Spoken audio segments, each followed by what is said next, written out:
took a suit that belongs to my grandfather, or belonged because I then took it apart, and then kind of made it into a new suit. So it's sort of dealing with ideas of family and memory, and looking at traditions as well, really, what has been in the past, and those ideas of silhouette and line and proportion that I believe in, and wanting to sort of keep those alive in the way that you want to keep memories alive.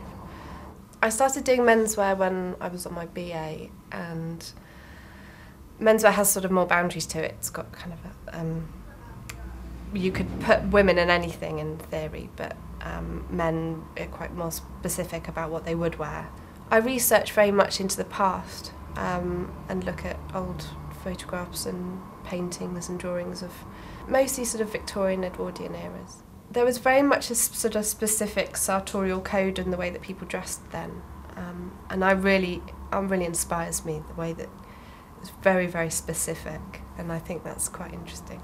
For example, the Victorians and their different stages of mourning, they used to wear different shades of black.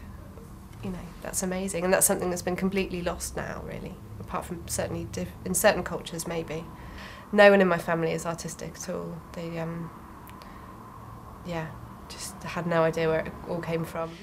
Drawing was definitely, you know, part of things at school, but it was sort of more drawing apples and stuff. Whereas on foundation we did life drawing. I've always had a problem, I think it's drawing a face or a person, giving that person identity in a way. So I, you know, draw the body and I draw garments, but I find it easier in a way to use photocopies and paper mache, or, you know, one thing on top of another kind of idea in the way that I design. But I think with anything like that, it's a kind of stylistic thing, and everyone has their own way of doing things, and I think that's one thing that I certainly learned at the RCA, that nothing is wrong. You just have your own way of doing things, and that, in a way, will, whatever that is, will make you more, give you more identity and make you different from the next person. So actually it's a strength rather than a negative thing.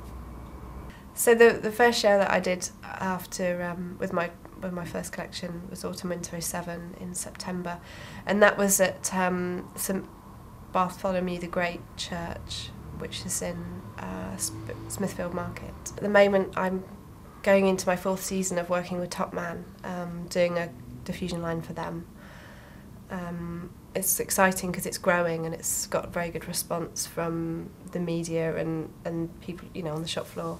So that's called Carolyn Massey for Topman, and that's currently for sale in Topman in Oxford Circus, La Foret, which is a department store in Tokyo. I have a live-work unit in Leytonstone. I mostly have work placements, interns, who come in and work for as much as they can, and yeah, managing people essentially is really key to this. Also managing a business, managing cash flow, managing orders, managing sales agents. You're learning things all the time, and then you get asked to do projects with people, or things happen, and then that's something else to have to deal with. So it's continuously learning, and you know, I don't know it all, and I like it that things change a lot, so it's fine. I think the more difficult side for me is the sort of PR kind of getting yourself out there kind of thing. My work is quiet, and I'm quite quiet about my work as well. I think if you believe in something too much, then you don't want to change it. But if you kind of look around and think, God, that's a bit rubbish, you know, I can do better than that, then there's always room for you. There's a gap there in which I can go into and try and make my own way. And that's the interest. I think that's where the interest lies for me.